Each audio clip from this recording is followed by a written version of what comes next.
नमस्कार, मैं हुस्नैया शर्मा। स्वागत है आपका चिनाब टीवी में। तो ये नजर डालते हैं आज के मुख्य समाचारों पर।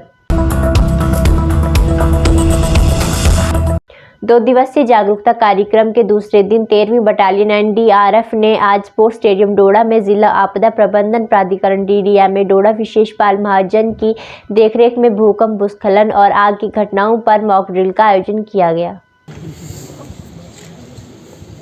क्योंकि अगर हम बिना ट्रीटमेंट का विक्टिम के ऊपर से होने का ब्लड टॉक्सिसिटी होने के कारण विक्टिम की भी ऐसे विक्टिम आपको मिलते हैं तो पैरामेडिक का ट्रीटमेंट देने ऊपर से भारी सलाब को हटाए। तो अभी आप देख रहे हैं पैरामेडिक द्वारा विक्टिम को ट्रीटमेंट दिया जा रहा है।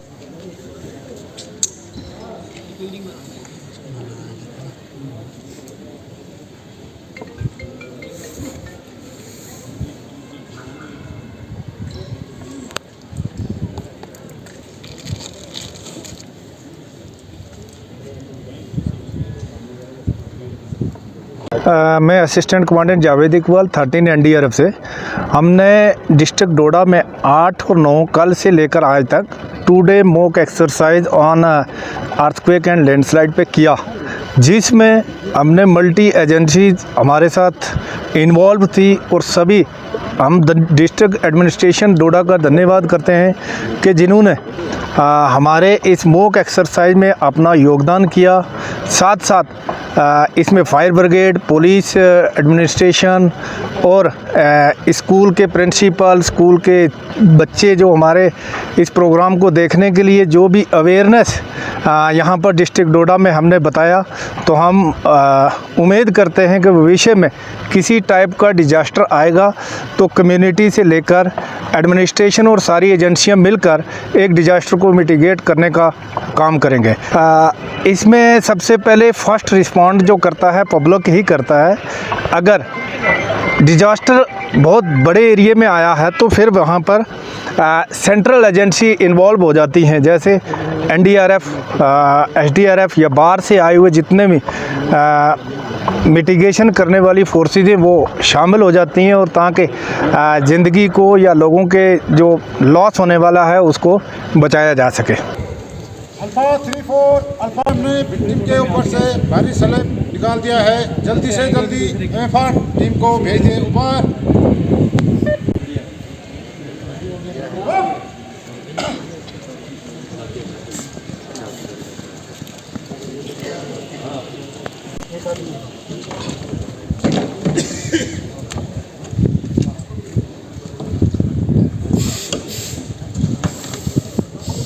तो आप देख रहे हैं एमएफआर टीम द्वारा उन्हें स्ट्रेचर पे स्टेबल करके मेडिकल किया जा रहा है ताकि उन्हें सही तरीके से इलाज दिया जाए और उनकी जान को बचाया जाए।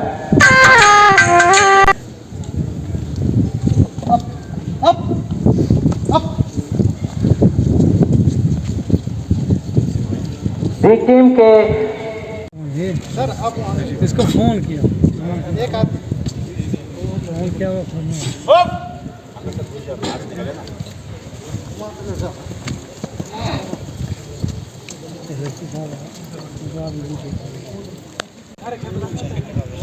चेक करते हैं कि विक्टिम के शरीर के बॉडी पार्ट के अंदर कोई ऐसा हार्ड मटेरियल तो नहीं है जो सीपीआर देते।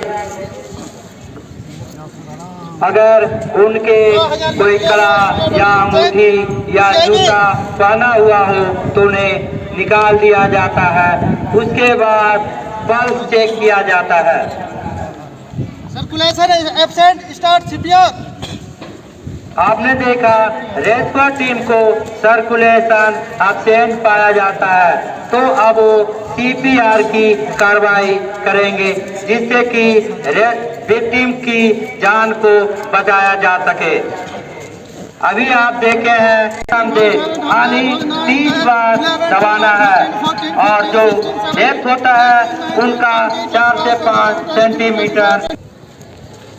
31, 32, 33, 34, 4 से 5 सेंटीमीटर होता है और 2 रेस्क्यू ब्रीथ। पानी माउथ देते समय विक्टिम के मुंह के ऊपर रुमाल या कोई कपड़ा डालकर ही ऑक्सीजन दे, क्योंकि विक्टिम के अंदर कोई इन्फेक्शन हो तो वो आपके मुंह के माध्यम से आपके अंदर भी इन्फेक्शन फैल सकता है।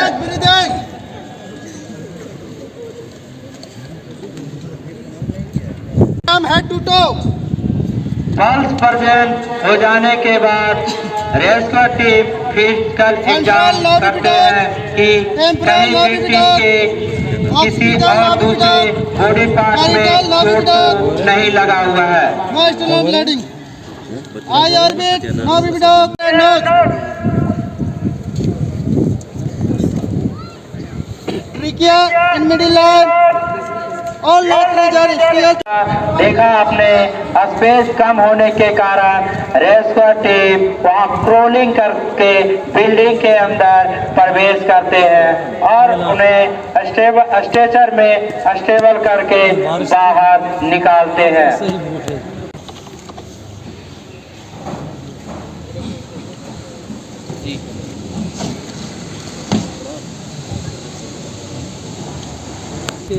रहा है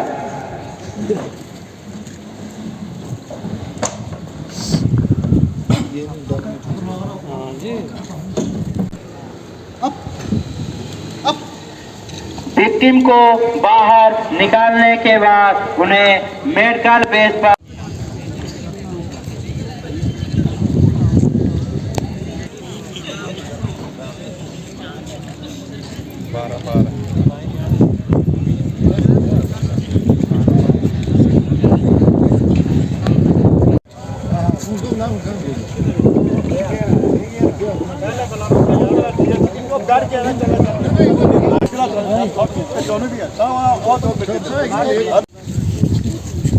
पीछे आ जाओ, नहीं आएगा। चलो पहले आप लोग लेना फोन से, फिर कैमरे चले।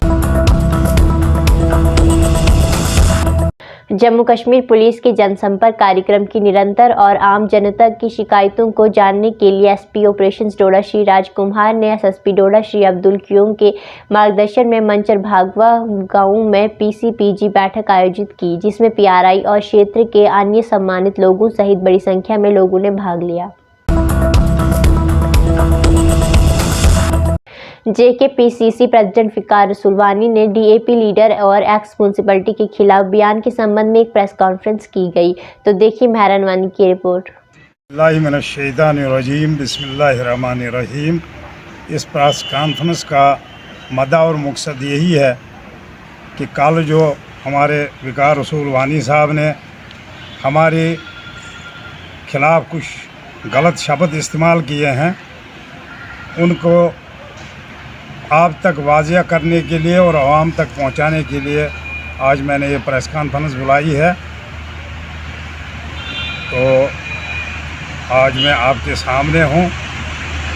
कल जब मैंने मीडिया खोला तो मीडिया में मैंने पाया कि फ़िकार रसूलवानी साहब को जब सवाल किया गया कि म्यूनसिपलिटी में जो पुराना प्रेसिडेंट था उसको अगर हटाया गया तो नया प्रेसिडेंट ओथ क्यों नहीं ले रहा है, तो उन्होंने जब उसमें तफसीलन गए तो तफसीलन उन्होंने कुछ ऐसे अल्फाज इस्तेमाल किए हमारी ज़ात के ख़िलाफ़ जो बिल्कुल निंदनीय हैं।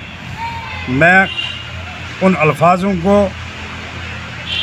गलत कहता हूँ क्योंकि उन्होंने जो मेरे ख़िलाफ़ अल्फाज इस्तेमाल किए हैं कि ये आदमी सही नहीं था, इसने पता नहीं क्या कुछ किया इधर।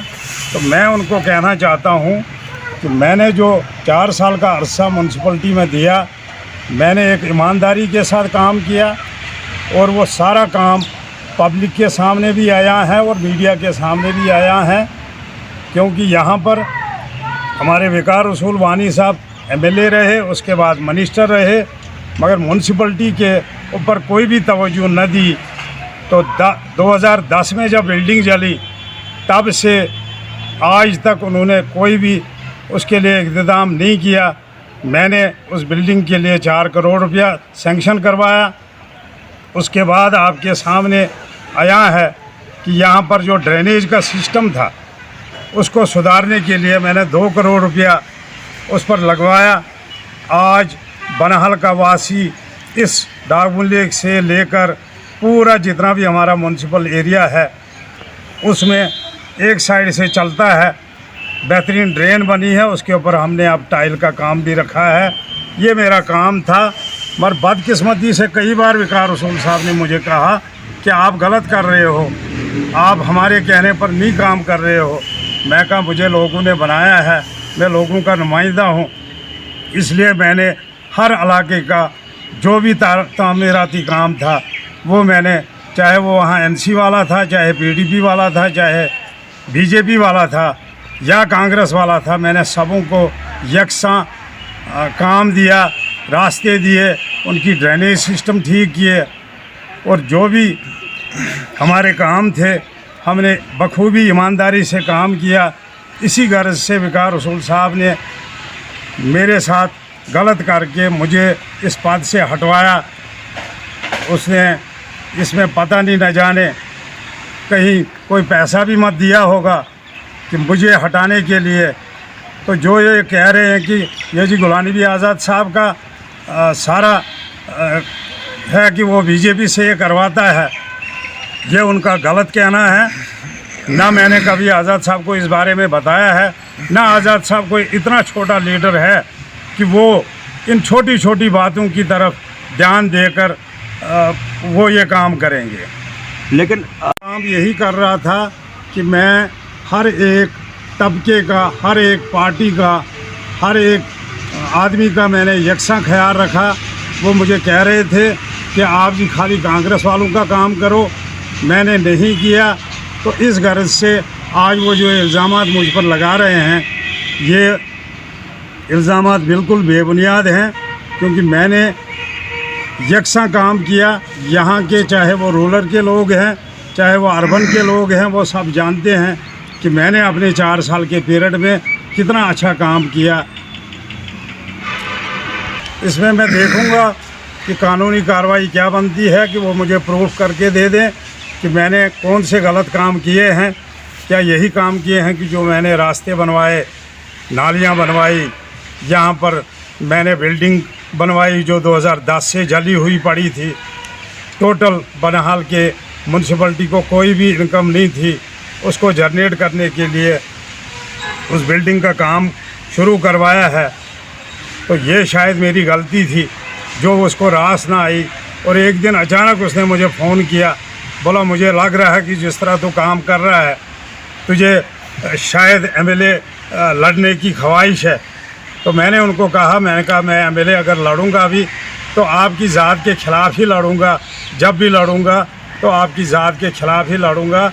मैं काम कर रहा हूं, मुझे रब ने जो सलाहियत दी है उनको मद्देनज़र रख कर मैं ये काम कर रहा हूं। रहा सवाल जो हमारे कायद जनाब गुलाम नबी आज़ाद साहब के बारे में हर एक मीडिया रिपोर्ट में वो अनाप शनाप बोलता है, मैं उनको आपकी वसादत से कहना चाहता हूँ कि मेहरबानी करके इन चीज़ों को बंद करें। ये चीज़ें जो वो कह रहे हैं ये सारी बेबुनियाद हैं, गलत हैं। तो उनको चाहिए पहले अपने घर को देखें, क्योंकि उनके घर में जो अंदरूनी फूट है वो आपके सामने भी आया है, मीडिया में भी आया। उनके जो हमारे मीर साहब हैं वो उनसे नाखुश हैं अभी भी, तो मीडिया में भी वो आया है। वो पहले अपने घर को ठीक करें, उसके बाद दूसरों पर इल्ज़ाम लगाएं। मैं सबकी वसादत से उनको कहना चाहता हूँ कि गुलाम नबी आज़ाद एक बहुत बड़ी शख्सियत हैं, उनको ना किसी की सहारे की ज़रूरत है, ना जनाब अली उनको किसी और पार्टी के पास जाने की ज़रूरत है। विकार रसूल जब भी एमएलए बना तो आज़ाद साहब की मेहरबानी से बना, मिनिस्टर बना तो आज़ाद साहब की मेहरबानी से बना। मैं बनहाल के वासियों से अपील करना चाहता हूं कि आप देखिए जो आज़ाद साहब ने 2.5 साल में हमारे बनहाल के लिए काम किया, अगर मैं गिनवाने बैठूं तो 4, 5, 6 घंटे भी बहुत कम हैं। तो उस चीज़ को ध्यान में रख के ये चीज़ देखें, गुलाम नबी आज़ाद साहब का हाथ मजबूत करें और उनके समक्ष चलें, उनकी पार्टी का साथ दें। वसलाम। 13वीं बटालियन एनडीआरएफ ने डीसी कार्यालय परिसर के कॉन्फ्रेंस हॉल में अतिरिक्त जिला आपदा प्रबंधन प्राधिकरण डॉक्टर रवि कुमार भारती की अध्यक्षता में भूकंप और भूस्खलन पर टेबल टॉप एक्सरसाइज का आयोजन किया। भूकंप और भूस्खलन पर टेबल टॉप अभ्यास में एनडीआरएफ, एसडीआरएफ, पुलिस, सीआरपीएफ और लाइन विभागों के एचओडी के अधिकारियों ने भाग लिया। चादर उस चीज में उसको एक अच्छी तरह सिस्टम में बांध के और एक पूरा स्ट्रक्चर बनाया जा सकता है। सिंपल एक कंबल को 2 डंडों से लेकर एक स्ट्रक्चर बनाया जा सकता है। और जब भी ये रेस्क्यू करना होता है, हो सकता है उसकी बैकबोन फ्रैक्चर हुई हो, कोई ऐसा पार्ट फ्रैक्चर हुआ हो जो अभी स्टेबल है और उसको खींचते घसीटते वो कहीं और पंचर कर जाता है, तो दैट बिकम्स मोर सीरियस और more dangerous in comparison to the. तो उसके लिए यही तरीका होता है कि वो प्रॉपर टीम आए, वही आ रही है और अगले साल मोस्ट प्रोबेबली हमारी सारी मसाले डिप्लॉयमेंट हो जाएगी। तो अभी मैं बताना चाहूंगा कि आज की जो ये मॉक ड्रिल एक्सरसाइज है, इसका जम्मू कश्मीर में एक अर्थक्वेक प्रोन स्टेट है, इसमें कभी भी डिजास्टर आ सकता है। खासकर हिली जोन में ये काफी नुकसान भी उठाना पड़ सकता है। तो लोगों को प्लस एजेंसीज को इस बारे में अवेयर करना कि हम कैसे मिटिगेट करें, अगर हो भी जाता है तो हम गोल्डन आवर में कैसे रिस्पॉन्स करके ज्यादा नंबर एक एक्सरसाइज सिनेरियो हम क्रिएट करेंगे और तीसरे नंबर उसमें से निकली हुई जो क्वेश्चन होंगे उसके ऊपर हम डिस्कशन करेंगे कि क्या हो सकता है, कंटिजेंसी क्या है, क्या करना चाहिए और क्या नहीं करना चाहिए। वो बनाई जाए जो कि स्पेशली रिस्पॉन्डर बोला गया कि जब भी आपको पता होगा जब नेपाल में और उसके बाद कैनाइन फॉल, हम इसके अंदर हमारे पास डॉग्स भी होते हैं कि जो जिंदा आदमी कहीं दबा हुआ है कुछ भी है तो वहाँ पे लोग कम से कम रिस्पॉन्स टाइम का मतलब है कि प्रोएक्टिव अवेलेबिलिटी टू स्टेट। पहले से स्टेट के अंदर जैसे जम्मू कश्मीर के अंदर 3 आरआरसी से नजर तो ऐसे लैसन में काम करने वाली जापान आया था, पाकिस्तान आई थी, उसके बाद हम गए थे, बहुत सी कंट्री आई थी वहाँ पर, और वहाँ पर जाके उन लोगों ने सभी का काम करना बचाव एड करके निकले देखिए इसको। ये जो हमारा जम्मू कश्मीर, अरुणाचल, उसके बाद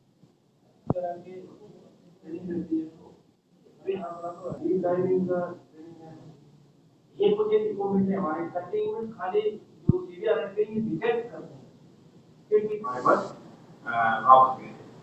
अभी तो Indian and Eurasian tectonic plates which are responsible for. आज के हिंदी समाचार यहीं पर समाप्त होते हैं। धन्यवाद।